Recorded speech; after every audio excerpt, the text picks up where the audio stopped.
শেষ চিঠি। প্রিয় অঞ্জন, আজ তোমার উপহার দেওয়া দোয়াত কলম দিয়ে তোমাকে এই জীবনের শেষ চিঠিটা লিখছি।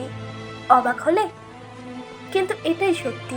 তুমি যখন টেবিলে ভাঁজ করে রাখা এই চিঠিটা খুলে পড়বে, আমি তখন তোমার মাথার উপরে মন্দ বাতাসে ধীরে ধীরে দুলতে থাকবো।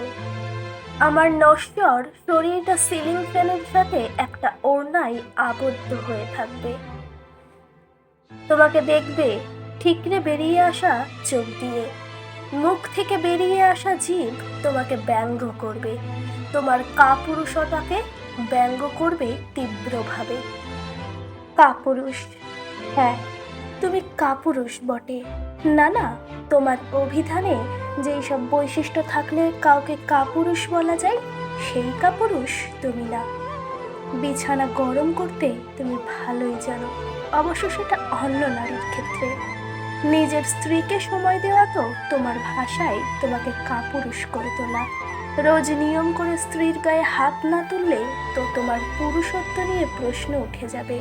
লেট নাইট পার্টি, সুন্দরী কলিগদের সাথে নাইট আউট, অফিসের কাজের নামে ট্যুর, এগুলোই তো পুরুষত্বের বৈশিষ্ট্য, যা সব বর্তমান ছিল তোমার মধ্যে।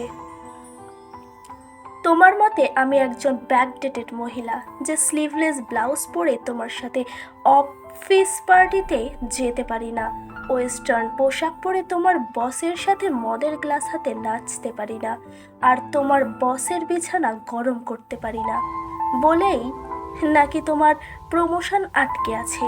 আমি স্ত্রী হিসেবে চূড়ান্ত ব্যর্থ এক নারী। তোমার বর্তমানের কলিগ কাম প্রেমিকা নীরা অসাধারণ সুন্দরী।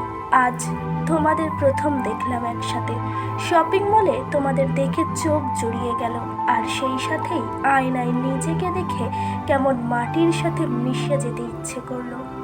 তোমার পাশে আমি কতটা বেমানান সেটা আজ হাড়ে হাড়ে টের পেলাম প্রথমবার। তাই তো কোনো রকমে বাড়ি ফিরে সিদ্ধান্তটা নিয়েই ফেললাম, তোমাকে মুক্তি দেওয়ার সিদ্ধান্ত, আর নিজেকে এই মায়া ভালোবাসা থেকে মুক্ত করার জন্য আঁকড়ে ধরলাম এই ওড়না আর সিলিং ফ্যানকে। আজ ভালো করে তাকিয়ে দেখো, তোমাকে কি বীভৎসভাবে ব্যঙ্গ করছে আমার সব দেহ, ব্যঙ্গ করছে তোমার পৌরুষত্বের মিথ্যে মুখোশ পরা কাপুরুষতাকে।